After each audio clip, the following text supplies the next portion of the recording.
வணக்கம். செய்திகளை விரிவாக பார்ப்பதற்கு முன்னால் தலைப்புச் செய்திகளை பார்க்கலாம். வங்கக்கடலில் உருவான காற்றழுத்த தாழ்வு பகுதி 19ஆம் தேதி வலுப்பெறக்கூடும் என கணிப்பு. 3 நாட்களுக்கு தமிழகம் மற்றும் புதுச்சேரியில் மழை பெய்யக்கூடும் அறிவிப்பு.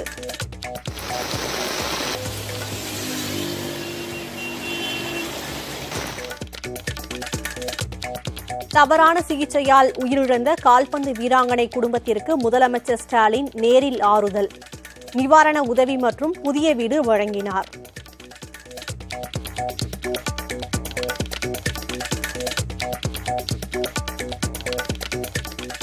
இலங்கையில் சிறையில் இருந்து சிறுவன் உள்பட 15 தமிழக மீனவர்கள் விடுதலை. விடுவிக்கப்பட்ட அனைவரும் யாழ்ப்பாணம் இந்திய துணை தூதரகத்தில் ஒப்படைப்பு.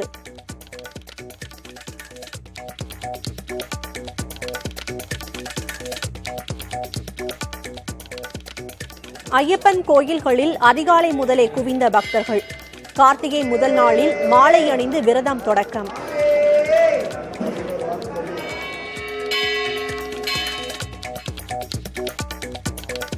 புதுக்கோட்டை மாவட்டம் கீரமங்கலம் பேரூராட்சியில் குப்பை கொட்ட இடம் தேர்வு செய்யப்படவில்லை என புகார். சேகரித்த குப்பைகளை கொட்ட இடமின்றி வண்டிகளுடன் காத்திருந்த தூய்மை பணியாளர்கள்.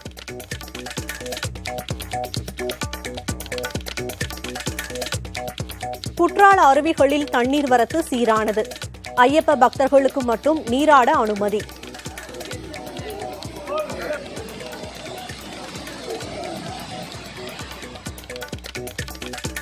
மாணவி பிரியாவின் பெற்றோருக்கு மத்திய இணையமைச்சர் முருகன் நேரில் ஆறுதல். வீராங்கனை பெயரில் கால்பந்தாட்ட போட்டி நடத்தப்படும் என அறிவிப்பு.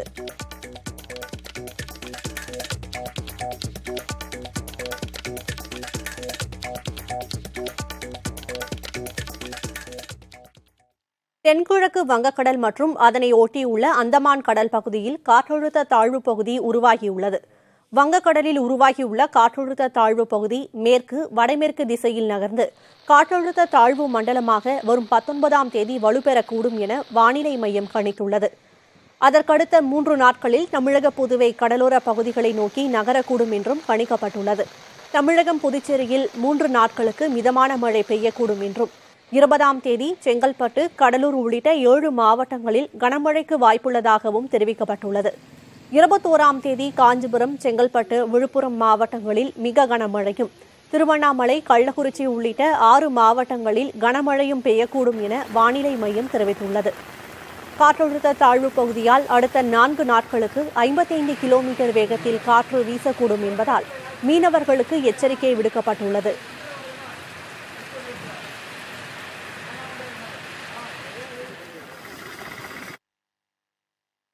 தவறான சிகிச்சையால் உயிரிழந்த கால்பந்து வீராங்கனை பிரியாவின் இல்லத்திற்கு முதலமைச்சர் ஸ்டாலின் நேரில் சென்று அவரது குடும்பத்தினருக்கு நிவாரண உதவிகளை வழங்கினார்.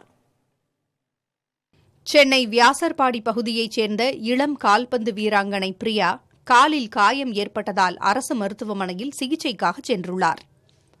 அங்கு அவருக்கு தவறான சிகிச்சை அளிக்கப்பட்டதால் மேல் சிகிச்சைக்காக ராஜீவ்காந்தி அரசு மருத்துவமனையில் தீவிர சிகிச்சை பிரிவில் அனுமதிக்கப்பட்டார். ஆனால் சிகிச்சை பலனின்றி இளம் வீராங்கனை பிரியா உயிரிழந்தார்.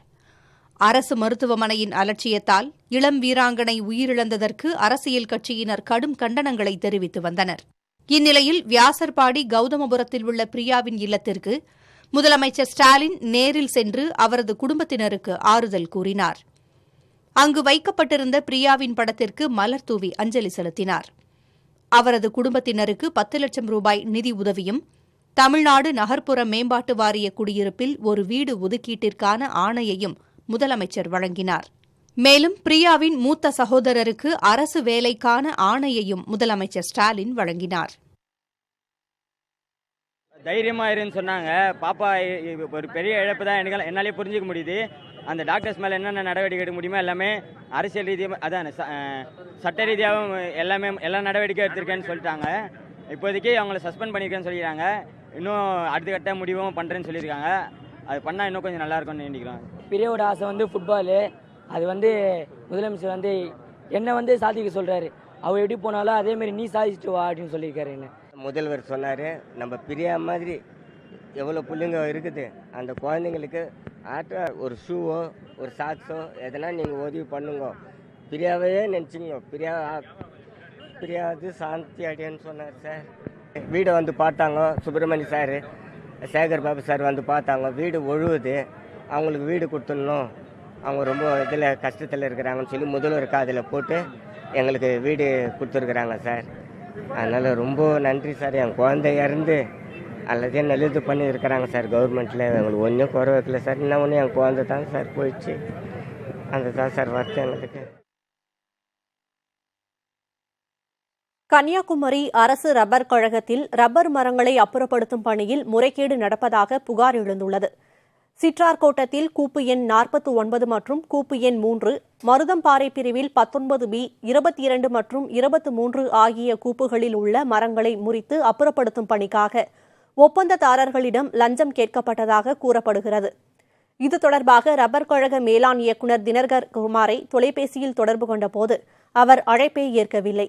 நேரில் சந்திக்க முயன்றும் பயனேதும் இல்லை.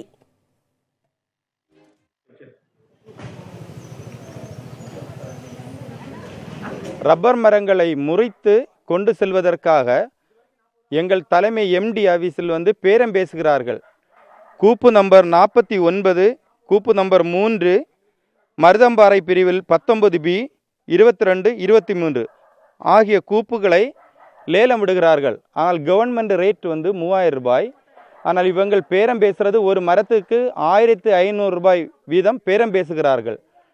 இந்த மரங்களை பேரம் பேசுகிற போது சுமார் 2.5 கோடி எம்டி லஞ்சம் கேட்பதாக வலைத்தளங்களில் நாங்கள் பார்த்து கொண்டிருக்கிறோம்.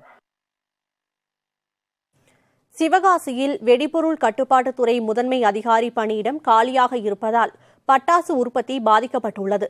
துணை முதன்மை அதிகாரியாக பணிபுரிந்து வந்த திரிவேதி கடந்த 2 மாதங்களுக்கு முன்பு ஓய்வு பெற்ற நிலையில் இதுவரை அந்த பணியிடம் நிரப்பப்படாமல் உள்ளது. இதனால் சிவகாசியில் தற்காலிகமாக உரிமம் ரத்து செய்யப்பட்ட 70 விழுக்காடு பட்டாசு ஆலைகளை மீண்டும் திறக்கப்படவில்லை என்று கூறப்படுகிறது. ஆலைகளை மீண்டும் திறக்க வேண்டும் என்றால் வெடிபொருள் கட்டுப்பாட்டுத் துறையின் தலைமை அலுவலகம் உள்ள நாக்பூருக்கு செல்ல வேண்டியுள்ளதாக ஆலை உரிமையாளர்கள் கூறுகின்றனர். 2 மாதங்களாக பணிகள் தேக்கம் அடைந்துள்ளதால் வெடிபொருள் கட்டுப்பாட்டுத்துறை முதன்மை அதிகாரி பணியிடத்தை உடனடியாக அரசு நிரப்ப வேண்டும் என ஆலை உரிமையாளர்கள் கோரிக்கை விடுத்துள்ளனர்.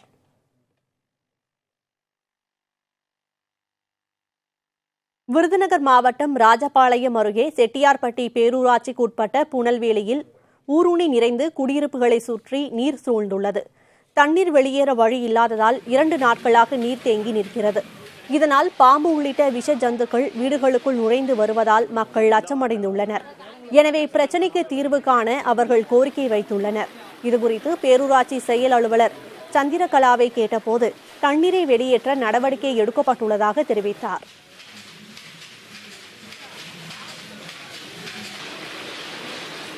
தண்ணி நிறைஞ்சி இப்படி தான் போய்கிட்டு இருக்கு. இது 10 வருஷம் 12 வருஷமாக இதே தான் நடக்குது. எங்களுக்கு தெரிஞ்ச அளவுக்கு செட்டியார்பட்டி பேரூராட்சியிலேருந்து கேட்க மாட்டேங்காங்க, ராஜபாளையம் தாலுகா ஆட்சியிலேருந்து எதுவும் கேட்க மாட்டேங்காங்க. வராங்க, பார்க்காங்க, போயிடுறாங்க. இது வரைக்கும் எந்த நடவடிக்கையும் எடுக்கிறதில்லை. இலங்கை கடற்படையினரால் கைது செய்யப்பட்ட 14 மீனவர்களை விடுவிக்க நடவடிக்கை எடுக்க வேண்டும் என அவர்களது குடும்பத்தினர் கண்ணீர் மல்க கோரிக்கை விடுத்துள்ளனர். காரைக்கால் மாவட்ட மீன்பிடி துறைமுகத்தில் இருந்து கடந்த 15ஆம் தேதி செல்வமணி என்பவருக்கு சொந்தமான விசைப்படகு மூலம் காரைக்கால் மற்றும் நாகை மாவட்டத்தைச் சேர்ந்த 14 மீனவர்கள் மீன்பிடிக்க சென்றனர். நெடுந்தீவு அருகே அவர்கள் மீன்பிடித்துக் கொண்டிருந்த போது எல்லை தாண்டியதாக கூறி 14 மீனவர்களையும் இலங்கை கடற்படையினர் கைது செய்தனர். இதனால் மீனவர்களின் குடும்பத்தினர் வேதனை அடைந்துள்ளனர். கைதான மீனவர்களை விடுதலை செய்ய வேண்டும் என்றும் படகை மீட்டுத்தர கோரியும் உறவினர்கள் மத்திய மாநில அரசுகளுக்கு கண்ணீர் மல்க கோரிக்கை விடுத்தனர்.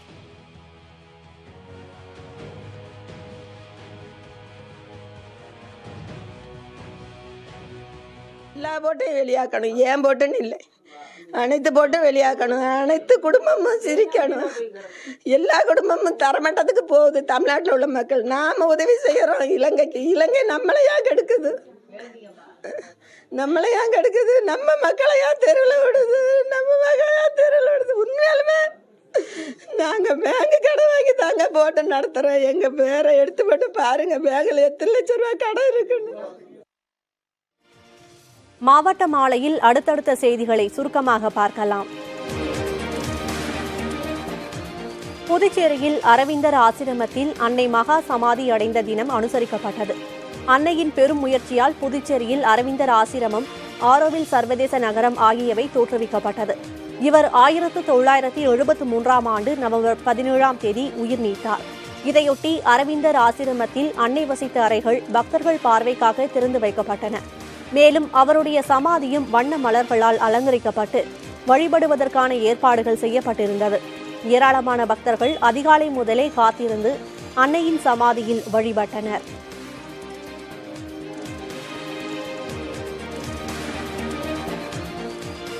ஈரோடு மாவட்டம் புஞ்சை-புளியம்பட்டி சந்தையில் பூவன் ரக வாழைத்தார் விலை கடும் வீழ்ச்சியடைந்துள்ளது. தமிழகத்தின் பல்வேறு பகுதிகளில் இருந்து பூவன், நேந்திரன், கதலி, ரஸ்தாளி உள்ளிட்ட பல்வேறு ரக வாழைத்தார்கள் சந்தைக்கு விற்பனைக்காக கொண்டு வரப்படுகின்றன. திருமண விசேஷ நாட்கள் முடிவடைந்ததால் தற்போது பூவன் ரக வாழைத்தார்களின் விலை குறைந்துள்ளது. 600 ரூபாய்க்கு விற்கப்பட்ட பூவன் ரக வாழைத்தார் ஒன்று தற்போது 200 ரூபாயாக குறைந்துள்ளது. மேலும் வாழைத்தார்கள் விற்காததால் வியாபாரிகள் வேதனை அடைந்துள்ளனர்.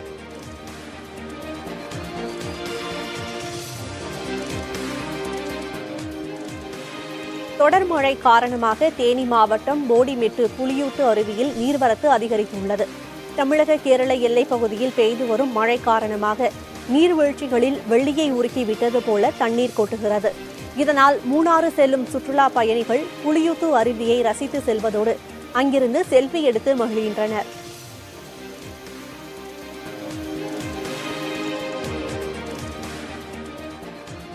நீலகிரி மாவட்டம் முதுமலை வனப்பகுதியில் வன உயிரின கணக்கெடுப்பில் ஈடுபட்டுள்ள வனத்துறையினர் கரடிகளிடம் இருந்து தங்களை காத்துக்கொள்ள தீப்பந்தங்களை கையில் வைத்து பணியில் ஈடுபட்டு வருகின்றனர். முதுமலை வனப்பகுதியில் கரடிகள் தாக்கி பலர் படுகாயமடைந்துள்ள நிலையில் முன்னெச்சரிக்கையாக வனத்துறையினர் தீப்பந்தங்களை பயன்படுத்துகின்றனர். தற்காப்பிற்காக தீப்பந்தங்களை வனப்பகுதியில் பயன்படுத்த ஊழியர்களுக்கு அனுமதி வழங்கப்பட்டிருந்தாலும் தேவைப்பட்டால் மட்டுமே அவற்றை பயன்படுத்த வேண்டும் என அறிவுறுத்தப்பட்டுள்ளது.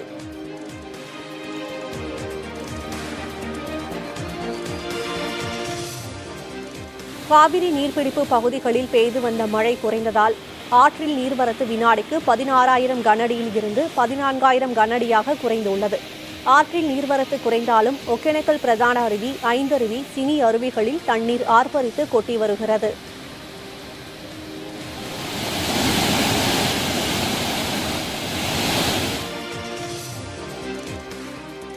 மேட்டூர் அணையில் இருந்து கிழக்கு மேற்கு கால்வாய் பாசனத்திற்கு நீர்த்திறப்பு 500 கனஅடியாக அதிகரிக்கப்பட்டுள்ளது. சேலம், ஈரோடு, நாமக்கல் ஆகிய மாவட்டங்களில் கடந்த ஒரு வாரமாக பெய்த மழையின் காரணமாக மேட்டூர் அணையில் இருந்து 200 கன அடி நீர் மட்டுமே வெளியேற்றப்பட்டு வந்தது. இந்த நிலையில் கால்வாய் பாசன மாவட்டங்களில் மழை குறைந்ததை அடுத்து அணையில் இருந்து நீர்த்திறப்பு 500 கன அடியாக அதிகரிக்கப்பட்டுள்ளது. இதன் மூலம் சுமார் 45 ஏக்கர் நிலங்கள் பாசன வசதி பெறும் என்பது குறிப்பிடத்தக்கது.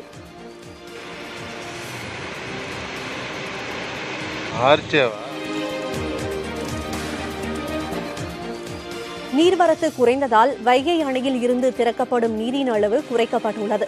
கடந்த 4 நாட்களாக வைகை அணையின் நீர்பிடிப்பு பகுதிகளில் மழை பொழிவு குறைந்துள்ளது. இதனால் அணையில் இருந்து திறக்கப்படும் நீரின் அளவு 3625 கன அடியில் இருந்து 1269 கன அடியாக குறைக்கப்பட்டுள்ளது.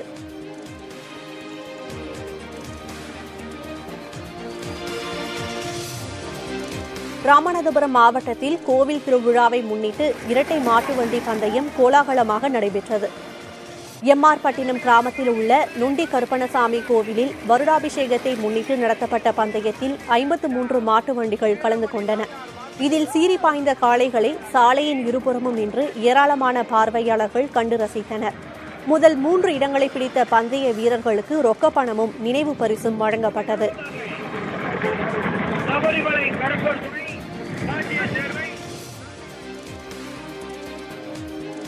நாமக்கல் மண்டலத்தில் முட்டை ஒன்றின் பண்ணை கொள்முதல் விலை ₹5.30 5 காசுகள் உயர்ந்து ₹5.35 நிர்ணயம் செய்யப்பட்டுள்ளது. கடந்த வாரத்தில் மட்டும் முட்டை விலை 20 காசுகள் உயர்ந்துள்ளது. குளிர்காலம் துவங்கி இருக்கும் நிலையில் வடமாநிலங்களில் முட்டை தேவை அதிகரிப்பால் விலை உயர்ந்துள்ளதாக கோழி பண்ணையாளர்கள் தெரிவித்துள்ளனர். முட்டை விலை மேலும் உயரக்கூடும் என்றும் அவர்கள் கூறுகின்றனர். இலங்கையில் கைதான ராமேஸ்வரம் மீனவர்கள் 15 பேரும் விடுதலை செய்யப்பட்டனர். ராமேஸ்வரத்தில் இருந்து கடந்த 5ஆம் தேதி மீன்பிடிக்கச் சென்ற 15 மீனவர்களை எல்லை தாண்டி மீன்பிடித்ததாக கூறி கச்சத்தீவுக்கும் தனுஷ்கோடிக்கும் இடையே இலங்கை கடற்படையினர் கைது செய்தனர். பின் மன்னார் நீதிமன்றத்தில் ஆஜர்படுத்தப்பட்டு அவர்கள் 15 பேரும் சிறையில் அடைக்கப்பட்டனர். இந்நிலையில் அந்த மீனவர்கள் தொடர்ந்த வழக்கு மன்னார் நீதிமன்றத்தில் விசாரணைக்கு வந்தது. இதை விசாரித்த நீதிபதி நிரஞ்சனி மீண்டும் எல்லை தாண்டி மீன்பிடித்தால் 3 ஆண்டுகள் சிறை தண்டனை விதிக்கப்படும் என எச்சரித்து அவர்களை விடுதலை செய்ய உத்தரவிட்டார். பின் விடுதலை செய்யப்பட்டவர்கள் யாழ்ப்பாணத்தில் உள்ள இந்திய துணை தூதரக அதிகாரிகளிடம் ஒப்படைக்கப்பட்டனர். அவர்கள் 2-3 நாட்களில் நாடு திரும்புவார்கள் என தெரிவிக்கப்பட்டுள்ளது.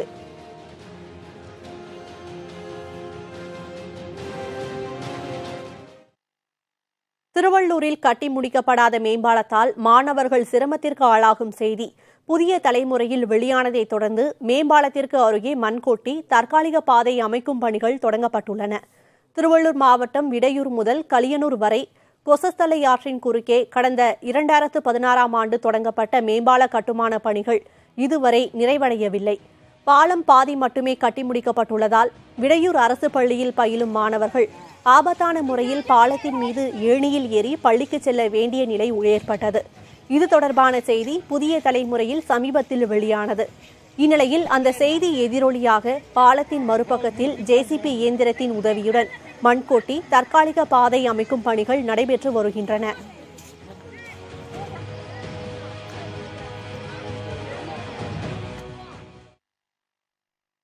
மதுரையில் சாலை விபத்தில் மூளைச்சாவு அடைந்த இளைஞரின் உடல் உறுப்புகள் தானம் செய்யப்பட்டன. முத்துசங்கர் என்பவர் கடந்த 14ஆம் தேதி சாலை விபத்தில் சிக்கினார். அவர் மூளைச்சாவு அடைந்த நிலையில் உடல் உறுப்புகளை தானம் செய்ய குடும்பத்தினர் ஒப்புக்கொண்டனர்.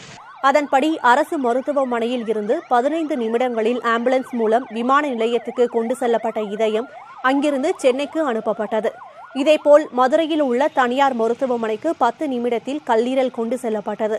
உடல் உறுப்புகளை விரைவாக கொண்டு செல்வதற்கான ஏற்பாடுகளை காவல்துறையினர் மேற்கொண்டனர்.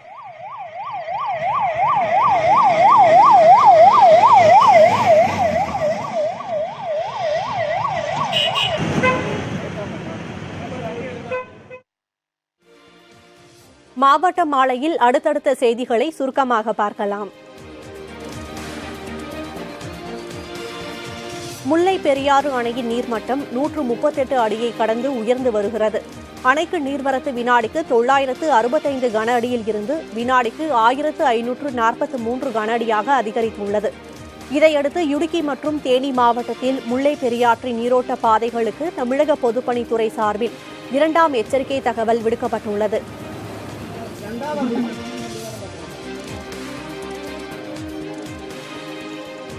புதிய தலைமுறை செய்தி எதிரொலியாக தேனி மாவட்டத்தில் சாலைகளில் சுற்றித் திரிந்த மாடுகளை காவல்துறையினர் பிடித்துச் சென்றுள்ளனர். பெரியகுளம் நகராட்சிக்குட்பட்ட பகுதிகளில் சாலைகளில் மாடுகள் சுற்றித் திரிந்ததால் வாகன ஓட்டிகள் பெரும் சிரமத்திற்கு ஆளாகி வந்தனர். இதுகுறித்த செய்தி புதிய தலைமுறையில் சில நாட்களுக்கு முன் வெளியானது. இந்நிலையில் அந்த செய்தி எதிரொலியாக சாலைகளில் சுற்றித் திரிந்த மாடுகளை பிடித்து நகராட்சி அலுவலகத்தில் காவல்துறையினர் கட்டி வைத்துள்ளனர். அதன் உரிமையாளர்களுக்கு அபராதம் விதித்து வழக்கு பதிவு செய்யப்படும் என காவல்துறையினர் தெரிவித்துள்ளனர்.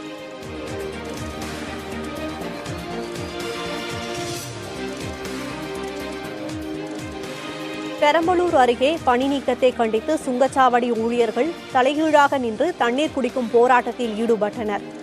பெரம்பலூர் அருகே திருமாந்துறை சுங்கச்சாவடி ஊழியர்கள் 48 நாட்களாக உள்ளிருப்பு போராட்டத்தில் ஈடுபட்டு வருகின்றனர். இந்த நிலையில் இன்று தங்களது கோரிக்கைகளை வலியுறுத்தி தலைகீழாக நின்று தண்ணீர் குடிக்கும் போராட்டத்தில் ஈடுபட்டனர்.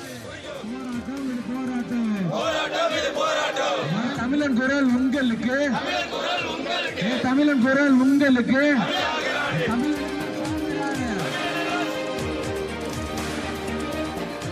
சென்னையை அடுத்த அனகாபுத்தூர் அருகே இருசக்கர வாகனத்தில் அதிவேகமாக சென்ற இளைஞர் நிலை தடுமாறி சாலையில் விழுந்து உயிரிழந்தார்.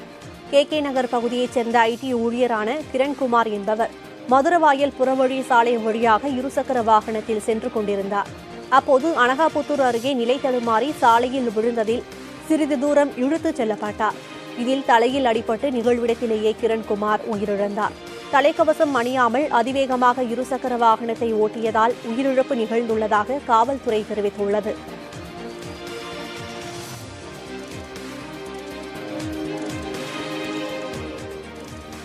கோவை கோட்டைமேடு பெருமாள் கோவில் வீதியில் ஆக்கிரமிப்பில் இருந்த கோவில் சொத்து இந்து சமய அறநிலையத்துறையால் மீட்கப்பட்டது. கரிவரதராஜ பெருமாள் கோவிலுக்கு சொந்தமான 5.1 கோடி ரூபாய் மதிப்பிலான வணிக கட்டடம் கடந்த 20 ஆண்டுகளாக ஆக்கிரமிக்கப்பட்டிருந்தது. இது தொடர்பான வழக்கு மாவட்ட நீதிமன்றத்தில் நடந்து வந்த நிலையில் கட்டடத்தை கையகப்படுத்தி சீல் வைக்க உத்தரவிடப்பட்டது. அதன்படி வணிக கட்டடம் இந்து சமய அறநிலைத்துறையால் மீட்கப்பட்டு கோவில் நிர்வாகத்திடம் ஒப்படைக்கப்பட்டது.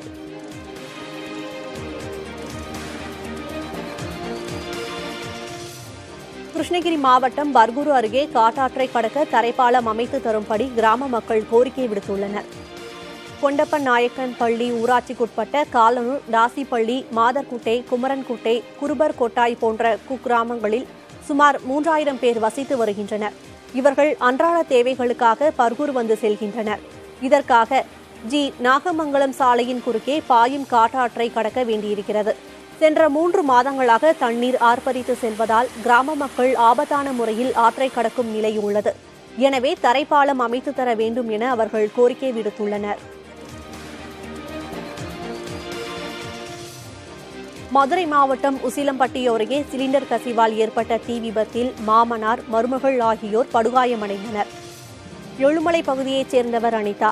இவர் தனது வீட்டில் சமையல் செய்வதற்காக அடுப்பை பற்ற வைத்த போது தீ விபத்து ஏற்பட்டுள்ளது. இதில் அனிதாவும் அவரது மாமனாரும் பலத்த காயமடைந்த நிலையில் சிகிச்சைக்காக மருத்துவமனையில் அனுமதிக்கப்பட்டுள்ளனர்.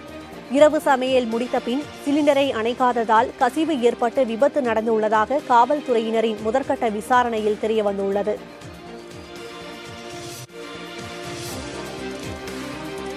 கிருஷ்ணகிரி அருகே 5 நாட்களாக முகாமிட்டிருந்த 3 காட்டு யானைகள் வனப்பகுதிக்கு விரட்டப்பட்டன. குருபரப்பள்ளி, வெங்கடாபுரம், சோமார்பேட்டை உள்ளிட்ட பகுதிகளில் சுற்றித் திரிந்த காட்டு யானைகள் புதர்களில் முகாமிட்டிருந்தன. எனவே அவைகளை பட்டாசு வெடித்து வனத்துறையினர் விரட்டினர். அப்போது மார்க்கண்டேயன் ஆற்றை 3 யானைகளும் கடந்து எண்ணெய்கோள்புதூர் கிராமம் வழியாக மேல்மலை வனப்பகுதிக்கு சென்றன. இதனால் 5 நாட்களாக அச்சத்தில் இருந்த பொதுமக்கள் நிம்மதியடைந்தனர்.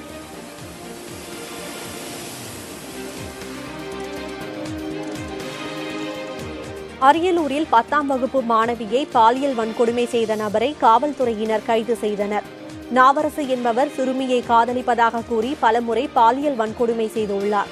இதில் சிறுமி கர்ப்பமான நிலையில் இதுகுறித்து அவரது பெற்றோர் காவல் நிலையத்தில் புகார் அளித்துள்ளனர். அதன் அடிப்படையில் நாவரசுவை போக்சோ சட்டத்தின் கீழ் காவல்துறையினர் கைது செய்து சிறையில் அடைத்தனர்.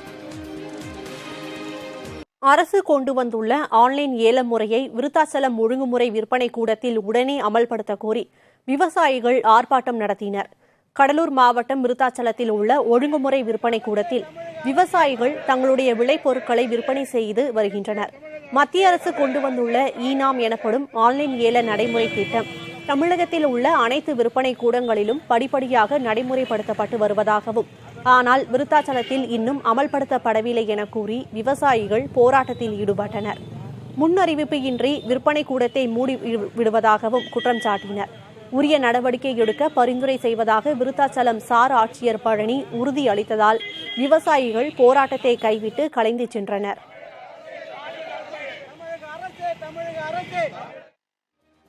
மாவட்ட மாலையில் அடுத்தடுத்த செய்திகளை சுருக்கமாக பார்க்கலாம். நீலகிரி மாவட்டம் கூடலூர் அருகே உணவுக்காக யானை வீடுகளை சேதப்படுத்துவதாக மக்கள் புகார் தெரிவித்திருக்கின்றனர். புளியம்பாறை, பாடந்துறை, செலுக்காடி பகுதிகளில் சுற்றித் திரியும் யானை இதுவரை 50க்கும் மேற்பட்ட வீடுகளை சேதப்படுத்தியுள்ளதாக அப்பகுதி மக்கள் கூறியுள்ளனர். தற்போது கத்திரித்தோடு கிராமத்தில் புகுந்த யானை அங்கிருந்த பிரமாத்தா என்பவரின் வீட்டை இடித்து சேதப்படுத்தியதோடு அரிசி உள்ளிட்ட உணவுகளை சாப்பிட்டுவிட்டு சென்றுள்ளது. யானை அச்சுறுத்தல் காரணமாக அருகே இருந்த வீட்டில் பிரமாத்தா குடும்பத்தினர் உறங்கியதால் அசம்பாவிதம் தவிர்க்கப்பட்டுள்ளது. யானையை உடனடியாக வனப்பகுதிக்குள் திருப்பி அனுப்ப வேண்டும் என கோரிக்கை எழுந்துள்ளது. சென்னை கீழ்ப்பாக்கத்தில் காதலை ஏற்க மறுத்த பெண்ணை மது பாட்டிலால் தாக்கிய இளைஞர் கைது செய்யப்பட்டார். சோனு ஜோசப் என்ற கேரளாவைச் சேர்ந்த பெண்ணை சென்னையைச் சேர்ந்த இளைஞர் நவீன் காதலிப்பதாக தொடர் தொல்லை கொடுத்து வந்துள்ளார். சோனு ஏற்க மறுக்கவே ஆத்திரமடைந்த நவீன் மது பாட்டிலால் அவரின் முகத்தில் அடித்துள்ளார். இதில் பலத்த காயமடைந்த சோனு தீவிர சிகிச்சை பிரிவில் அனுமதிக்கப்பட்டுள்ளார். இதையடுத்து நவீனை கைது செய்த காவலர்கள் அவரிடம் தொடர் விசாரணை மேற்கொண்டு வருகின்றனர். கிருஷ்ணகிரி அருகே கல்லுக்குறிச்சி பெரிய ஏரிக்கரையில் உள்ள காலபைரவர் கோவிலில் 812வது ஆண்டாக பைரவர் ஜெயந்தி விமர்சையாக நடைபெற்றது. ஜெயந்தியை முன்னிட்டு உற்சவ மூர்த்தியான கால பைரவருக்கு அபிஷேகம் செய்யப்பட்டது. இதையடுத்து சிறப்பு அலங்காரத்துடன் புஷ்ப பல்லாக்கில் எழுந்தருளிய கால பைரவர் மேளதாளங்கள் முழங்க வீதி உலா எடுத்துச் செல்லப்பட்டார். இதில் வேண்டுதலை நிறைவேற்றிட ஏராளமான பக்தர்கள் பூசணிக்காயில் நெய் தீபம் ஏற்றி வழிபாடு நடத்தினர்.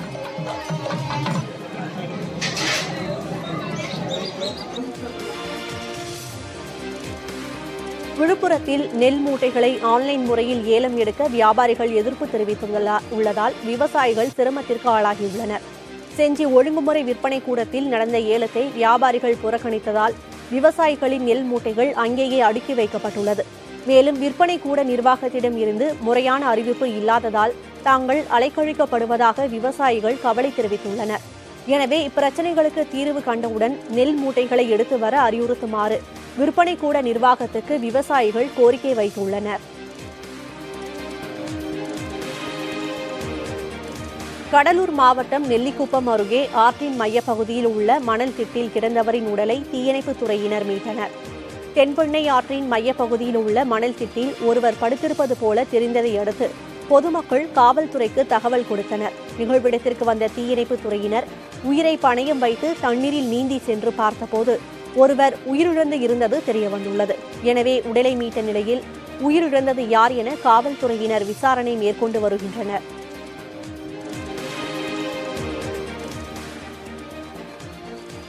அரியலூர் மாவட்டத்தில் 17 வயது சிறுமியை கடத்திச் சென்ற இளைஞர் போக்சோவில் கைது செய்யப்பட்டார். 17 வயது சிறுமி ஒருவரை காணவில்லை என கூறி அவரது பெற்றோர் காவல் நிலையத்தில் புகார் அளித்தனர். புகாரின் பேரில் காவலர்கள் விசாரணை மேற்கொண்டதில் குணால் என்ற இளைஞர் காதலித்து திருமணம் செய்து கொள்வதாக கூறி சிறுமியை கடத்திச் சென்றது தெரியவந்தது. இதையடுத்து குணால் போக்சோ சட்டத்தில் கைது செய்யப்பட்டார்.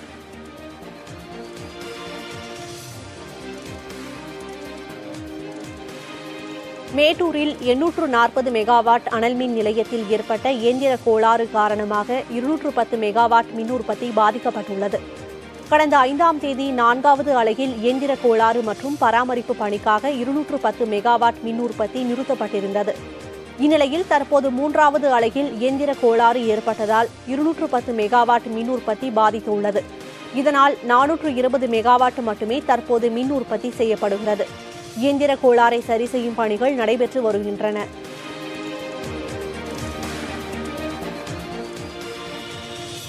சென்னை OMR சாலை சோழிங்கநல்லூரில் கார் திடீரென தீப்பற்றி எரிந்தது. ஆதம்பாக்கத்தைச் சேர்ந்த IT ஊழியர் விக்னேஸ்வரன் என்பவர் காரப்பாக்கம் பகுதியில் காரை ஓட்டிச் சென்றார். அப்போது காரின் முன்பகுதியில் இருந்து புகை வந்ததால் காரை சர்வீஸ் சாலையில் நிறுத்திவிட்டு காரில் இருந்து இறங்கினார். சிறிது நேரத்தில் கார் மளமளவென எரியத் தொடங்கியது. தகவல் அறிந்து வந்த தீயணைப்பு வீரர்கள் தீயை அணைத்தனர்.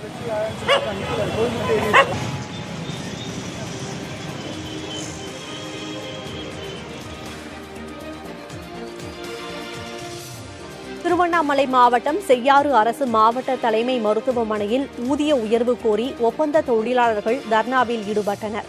செய்யாறு அரசு மருத்துவமனை சில ஆண்டுகளுக்கு முன் மாவட்ட மருத்துவமனையாக தரம் உயர்த்தப்பட்டது. அங்கு கூடுதலாக ஒப்பந்தம் அடிப்படையில் மேற்பார்வையாளர், பாதுகாவலர், மேலாளர் என 27 பேர் பல்வேறு பணிகளில் அமர்த்தப்பட்டனர். இவர்கள் ஊதிய உயர்வு, 15 நாட்களுக்கு ஒருமுறை விடுப்பு, பணிச்சுமையை குறைக்க கூடுதல் பணியாளர்களை நியமிக்க வேண்டும் என பல்வேறு கோரிக்கைகளை முன்வைத்து மருத்துவமனை நுழைவு வாயில் தர்ணாவில் ஈடுபட்டனர்.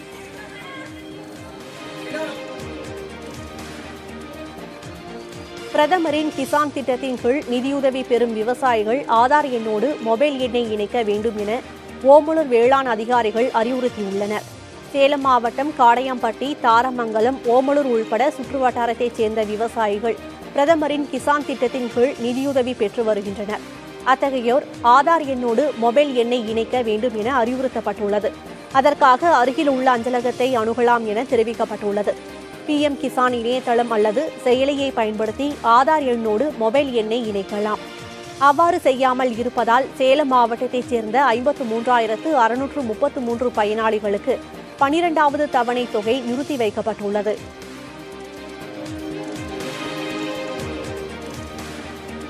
வேலூர் மாவட்டம் குடியாத்தம் நகராட்சி வளாகத்தில் உள்ள பழைய கட்டட கிடங்கில் தீ விபத்து ஏற்பட்டது. பழைய நகராட்சி கட்டடத்தில் ப்ளீச்சிங் பவுடர், கொசு மருந்து மற்றும் பழைய பொருட்கள் வைக்கப்பட்டுள்ளன. அந்த கட்டடத்தில் திடீரென தீ பற்றியது. விரைந்து வந்த தீயணைப்பு வீரர்கள் 1 மணி நேரம் போராடி தீயை அணைத்தனர். மின்கசிவால் இந்த விபத்து நேர்ந்ததா அல்லது வேறு ஏதேனும் காரணமா என விசாரணை நடைபெற்று வருகிறது.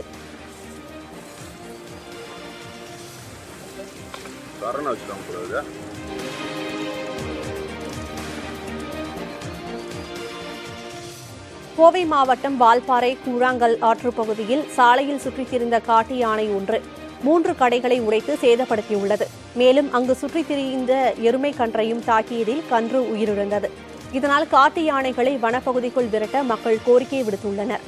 இந்நிலையில் கூழாங்கல் ஆற்றுப் பகுதியில் கடைகள் அமைப்பதை தவிர்க்க வேண்டும் என்று நகராட்சி ஆணையாளர் தெரிவித்துள்ளார்.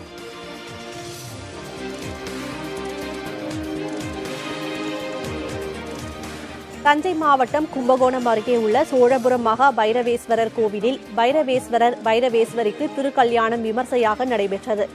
முன்னதாக நாதஸ்வர மேளதாளம், மங்கள வாத்தியங்கள் முழங்க மாலை மாற்றும் நிகழ்வும், தொடர்ந்து கங்கணம் கட்டுதல், பூணூல் அணிவித்தல், நலங்கு வைத்தல் ஆகியவை நடைபெற்றன. பின்னர் சிவாச்சாரியார்கள் வேத மந்திரங்கள் ஓதி பைரவி கழுத்தில் மாங்கல்யம் பூட்ட பைரவேஸ்வரர் திருக்கல்யாணம் வெகு சிறப்பாக நடைபெற்றது. இதில் ஆயிரக்கணக்கானோர் கலந்து கொண்டு தரிசனம் செய்தனர்.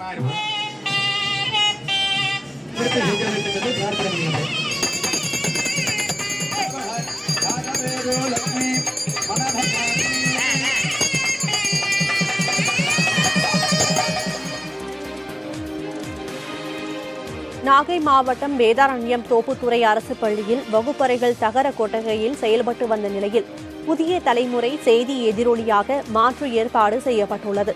அரசு பள்ளியில் போதிய கட்டடங்கள் இல்லாததால் 3 ஆண்டுகளாக தகர கொட்டகையில் சில வகுப்புகள் செயல்பட்டு வந்தன. மழைக்காலங்களில் இங்கு அமர்ந்து படிக்கும் மாணவர்கள் கடும் சிரமத்திற்கு ஆளாவது குறித்து புதிய தலைமுறையில் செய்தி ஒளிபரப்பானது. இதையடுத்து பள்ளி கல்வி அதிகாரிகள் ஆய்வு செய்த பின்னர் இடப்பற்றாக்குறை காரணமாக பள்ளி வகுப்புகளை சுழற்சி முறையில் நடத்த உத்தரவிட்டனர்.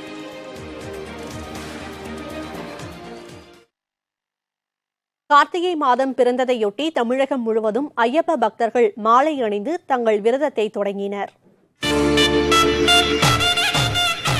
கரூர் மாவட்டம் கருப்பத்தூர் ஐயப்பன் கோவிலில் கார்த்திகை உற்சவ திருவிழா கொடியேற்றத்துடன் தொடங்கியது. அதில் 1000க்கும் அதிகமானோர் சபரிமலைக்கு மாலை அணிந்து தங்கள் விரதத்தை தொடங்கியுள்ளனர்.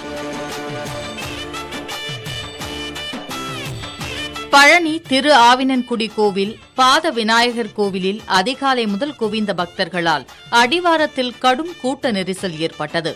பழனியிலிருந்து சபரிமலை செல்லும் பக்தர்கள் வசதிக்காக பம்பை வரை சிறப்பு பேருந்துகள் இயக்கமும் தொடங்கியுள்ளது.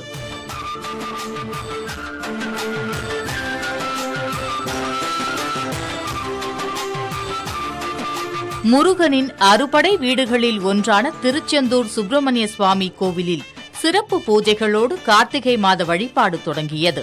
தூத்துக்குடி, நெல்லை, மதுரை என பல்வேறு மாவட்டங்களில் இருந்து வந்த பக்தர்கள் கடலில் புனித நீராடி பின் மாலை அணிந்தனர்.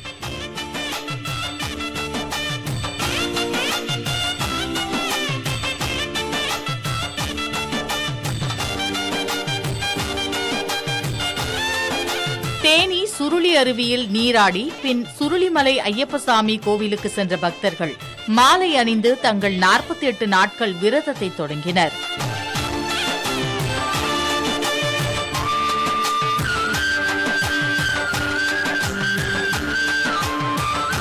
திருவண்ணாமலை மாவட்டம் செய்யாறு வந்தவாசி சாலையில் உள்ள ஐயப்பன் ஆலயத்தில் ஏராளமான ஐயப்ப பக்தர்கள் குவிந்து வழிபாடு நடத்தினர். அகில பாரத ஐயப்ப தர்ம பிரச்சார சபா சார்பில் அன்னதானம் வழங்கும் நிகழ்வும் நடைபெற்றது. சென்னை தண்டையார்பேட்டையில் செயல்படும் காப்பகம் சுகாதாரமற்று இருப்பது குறித்து சென்னை மாவட்ட ஆட்சியரும் மாநகராட்சி ஆணையரும் பதிலளிக்க மாநில மனித உரிமைகள் ஆணையம் உத்தரவிட்டுள்ளது. தண்டையார்பேட்டை மருத்துவமனை அருகே உள்ள வீடற்ற பெண் குழந்தைகளுக்கான காப்பகம் உள்ளது. கழிப்பிட வசதி உள்ளிட்ட அடிப்படை வசதிகள் இல்லாமல் இங்கு தங்கியிருக்கும் பெண்கள் சுகாதாரமற்ற நிலையில் வாழ்ந்து வருவதாக செய்தி வெளியாகியிருந்தது. இந்த செய்தியின் அடிப்படையில் தாமாக முன்வந்து வழக்கு பதிவு செய்துள்ள மாநில மனித உரிமைகள் ஆணையம் இதுகுறித்து சென்னை மாவட்ட ஆட்சியர் மற்றும் சென்னை மாநகராட்சி ஆணையர் 6 வாரங்களுக்குள் அறிக்கை தாக்கல் செய்ய உத்தரவிட்டுள்ளது.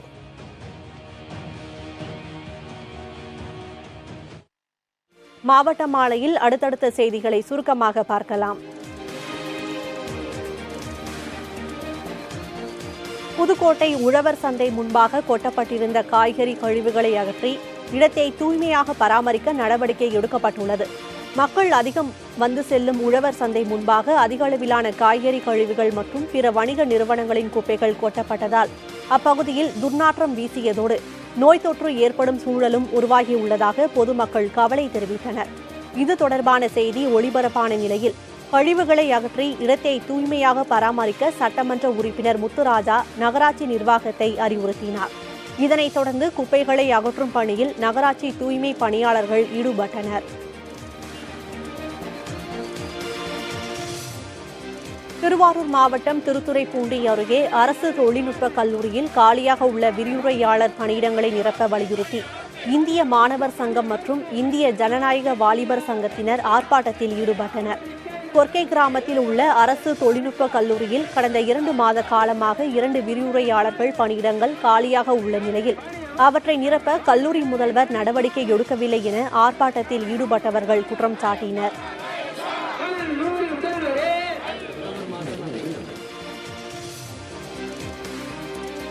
ராணிப்பேட்டை மாவட்டம் திமிரி அருகே கூட்ட நெரிசல் காரணமாக பேருந்து படிக்கட்டில் பயணம் செய்த பள்ளி மாணவி கீழே விழுந்து படுகாயமடைந்தார். ஆனைமலூர் கிராமத்தைச் சேர்ந்த சுப்ரியா என்கின்ற சாந்தகுமாரி திமிரியில் 12ஆம் வகுப்பு படித்து வருகிறார். பள்ளி செல்வதற்காக 100க்கும் மேற்பட்டோர் பயணித்த அரசு பேருந்தில் படிக்கட்டில் நின்றபடி அவரும் சென்றுள்ளார். அப்போது திடீரென தவறி விழுந்ததில் சாந்தகுமாரியின் இடது காலில் எலும்பு முறிவு ஏற்பட்டது.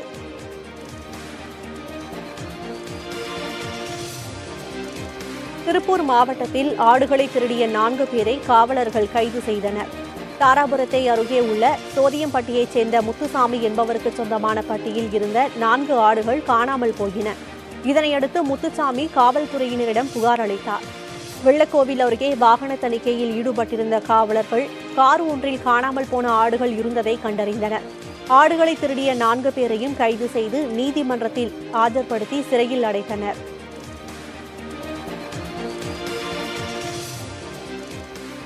நீலகிரி மாவட்டம் கூடலூர் அருகே தனி அறைகளாக இல்லாமல் அருகருகே கட்டப்பட்டுள்ள கழிப்பறையால் சர்ச்சை ஏற்பட்டுள்ளது.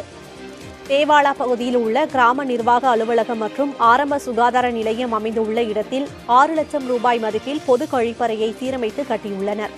ஏற்கனவே உள்ள கழிப்பறை கட்டடத்திற்கு வண்ணம் மட்டும் பூசிவிட்டு அதை ஒட்டி சிறிய அளவிலான கழிப்பறையை ஒப்பந்ததாரர் கட்டியுள்ளார். தனி அறைகளாக இல்லாமல் அருகருகே திறந்த வெளியில் கழிப்பறை கட்டப்பட்டுள்ளது. இதுகுறித்து நெல்லியாளம் நகராட்சி பொறுப்பு ஆணையாளர் பிரான்சிஸ் சேவியரிடம் கேட்டபோது குழந்தைகளுக்காக கழிப்பறை கட்டப்பட்டுள்ளதாக கூறினார். மூடப்பட்ட அறைகளுக்குள் குழந்தைகள் சென்றால் அச்சப்படுவார்கள் என்பதற்காக இவ்வாறு திறந்த வெளியில் கட்டப்பட்டதாக தெரிவித்தார். மேலும் கழிப்பறை கட்ட 6 லட்சம் ரூபாய் ஒதுக்கப்பட்டுள்ள நிலையில் ஏற்கனவே உள்ள கழிப்பறை கட்டடத்தை அப்புறப்படுத்திவிட்டு புதிய கழிப்பறை கட்டடம் கட்ட உத்தரவிட்டுள்ளதாக கூறினார்.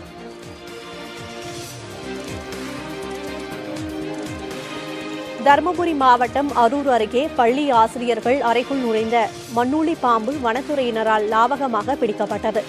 கோட்டப்பட்டி அரசு மேல்நிலைப் பள்ளியில் உள்ள ஆசிரியர்கள் அறைக்குள் 5 அடி நீளம் உள்ள மண்ணூளி பாம்பு இருந்துள்ளது.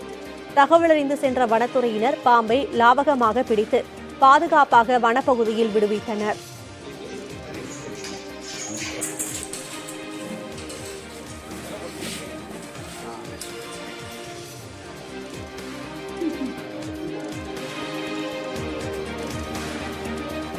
திண்டுக்கல் மாவட்டம் கொடைக்கானலில் மழை இடைவெளியை பயன்படுத்தி விவசாய பணிகள் மேற்கொள்ளப்படுகிறது. கடந்த சில நாட்களாக பெய்த மழை காரணமாக கொடைக்கானல் மலைப்பகுதிகள் பசுமையாக காட்சியளித்தது. சுற்றுலா பயணிகளுக்கு விருந்தாக அமைந்தது. இந்த நிலையில் கொடைக்கானலில் மழையின் தாக்கம் தணிந்து வெப்பமான காலநிலை நிலவுகிறது.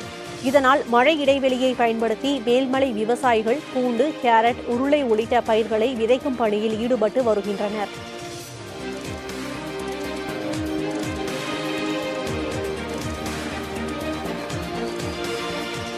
புதுக்கோட்டை மாவட்டம் பொன்னமராவதி அருகே கண்மாயில் குளிக்கச் சென்றவர் நீரில் மூழ்கி உயிரிழந்தார். தெம்புதி கிராமத்தைச் சேர்ந்த ராஜா என்பவர் தனது 5 வயது மகனோடு அங்குள்ள செங்கண்மாய்க்கு குளிக்கச் சென்றுள்ளார். அப்போது இருவரும் ஆழமான பகுதிக்கு சென்றதாக கூறப்படுகிறது. 2 பேரும் நீரில் தத்தளித்த நிலையில் மகன் நீந்தி கரையேறிவிட்டார். ஆனால் ராஜா நீரில் மூழ்கி உயிரிழந்தார். அவரது உடலை தீயணைப்புத் துறையினர் மீட்டனர்.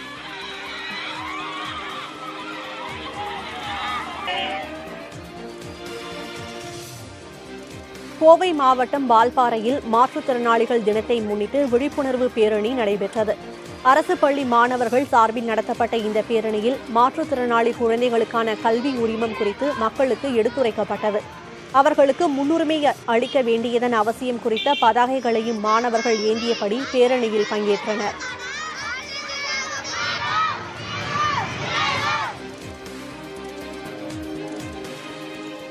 சேலம் மாவட்டம் மேட்டூர் அருகே சிறுமிக்கு பாலியல் தொல்லை கொடுத்த சிறுவன் கைது செய்யப்பட்டார்.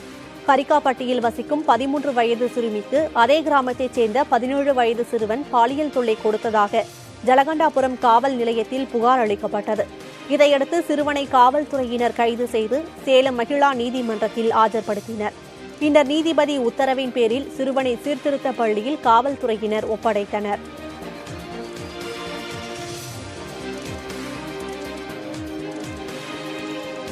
புதிய தலைமுறை செய்தி எதிரொலியாக அரியலூர் மாவட்டம் அணைக்குடம் கிராமத்தில் உள்ள அங்கன்வாடி மையத்துக்கு செல்லும் சாலை சீரமைக்கப்பட்டுள்ளது. சேரும் சகதியுமாக காணப்பட்ட சாலையை சீரமைக்க கோரி கடந்த சில நாட்களுக்கு முன்பு கிராம மக்கள் சாலை மறியலில் ஈடுபட்டனர். அது குறித்த செய்தி புதிய தலைமுறையில் வெளியிடப்பட்டது. இந்நிலையில் அங்கன்வாடி மையத்துக்கு குழந்தைகள் செல்ல ஏதுவாக சாலையில் மண் கொட்டப்பட்டு சீர் செய்யப்பட்டுள்ளது. இதனால் பொதுமக்கள் மகிழ்ச்சியடைந்துள்ளனர்.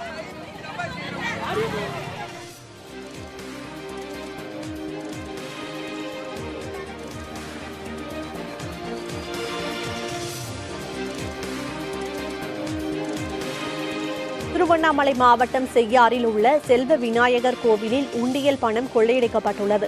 கோவிலின் முன்பக்க கதவை உடைத்து உள்ளே சென்ற கொள்ளையர்கள் கடப்பாரை வைத்து உண்டியலை உடைத்து பணத்தை கொள்ளையடித்துள்ளனர். கடந்த சில நாட்களுக்கு முன் இந்த கோவிலில் சஷ்டி திருவிழா விமர்சையாக கொண்டாடப்பட்ட நிலையில் உண்டியலில் 40,000 ரூபாய் வரை இருந்திருக்கலாம் என கூறப்படுகிறது.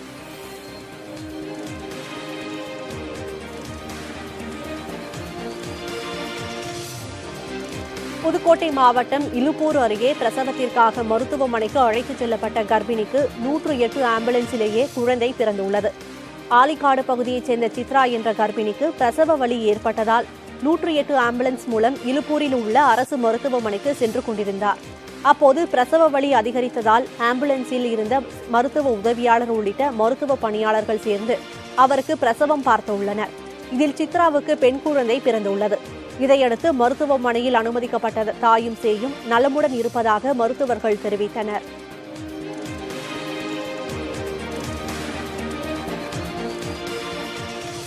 தென்காசி அருகே அரசு கலைக்கல்லூரி மாணவர்களுடன் மற்றொரு தரப்பினர் மோதிக்கொள்ளும் காட்சிகள் வெளியாகியுள்ளன. சுரண்டை பேருந்து நிலையத்தில் நின்று கொண்டிருந்த அரசு கலைக்கல்லூரி மாணவர்களுடன் இந்த மோதல் சம்பவம் நிகழ்ந்துள்ளது. இதனால் அங்கிருந்த மாணவிகள் மற்றும் பொதுமக்கள் அலறி அடித்துக் கொண்டு ஓடியுள்ளனர். இதுகுறித்து காவல்துறையினர் நடத்திய விசாரணையில் கல்லூரி மாணவியிடம் ஊர் இளைஞர்கள் சிலர் பேசியதாக ஏற்பட்ட பிரச்சனையில் மோதல் நிகழ்ந்ததாக கூறப்படுகிறது.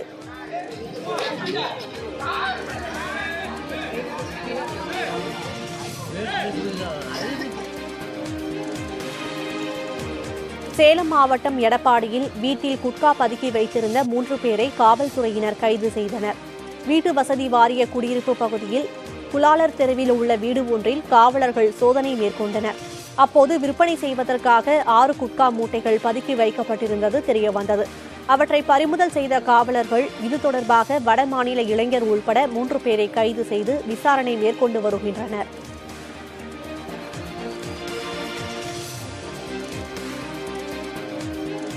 கிருஷ்ணகிரி மாவட்டம் ஓசூர் அருகே உயர்மின் அழுத்த கம்பி அறுந்து விழுந்ததில் வீடுகளில் இருந்த மின் மோட்டார்கள் தீப்பற்றி எரிந்து சேதமாகின. பெத்தகொள்ளு கிராமத்தை கடந்து செல்லும் உயர் மின்னழுத்த கம்பிகளில் ஒன்று குறைந்த மின்னழுத்த கம்பிகள் மீது அறுந்து விழுந்ததில் 30க்கும் மேற்பட்ட வீடுகளில் மின் மீட்டர்கள் தீப்பற்றி எரிந்தன. தகவலறிந்த மின்வாரிய ஊழியர்கள் பாதிப்புகள் அனைத்தும் ஓரிரு நாட்களில் சரி செய்யப்படும் என தெரிவித்தனர்.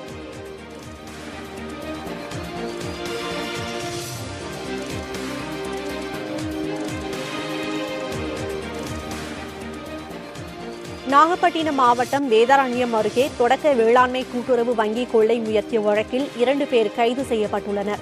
கடந்த 12ஆம் தேதி பஞ்சநதி குளத்தில் உள்ள மருது தெற்கு தொடக்க வேளாண்மை கூட்டுறவு வங்கியில் கொள்ளை முயற்சி நடந்தது. இது தொடர்பாக தனிப்படை அமைத்து விசாரணை நடைபெற்ற நிலையில் வாய்மேடு கிராமத்தைச் சேர்ந்த வீரமணி மற்றும் சத்தியமூர்த்தி கைது செய்யப்பட்டுள்ளனர்.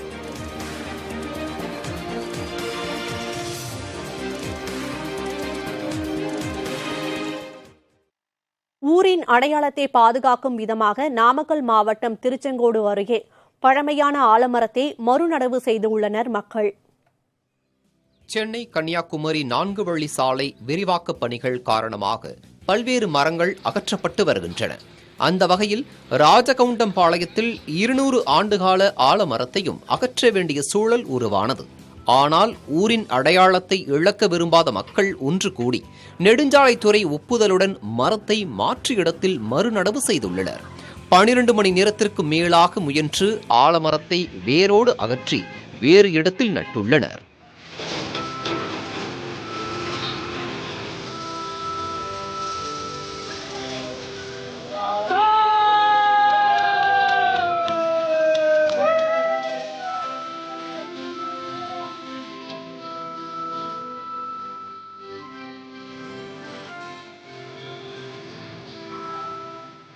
ஊர் பொதுமக்கள் எல்லாருமே முயற்சி செஞ்சோன்னா எதுவுமே சாத்தியன்றதுக்கு இதுதான் ஒரு அடையாளம்.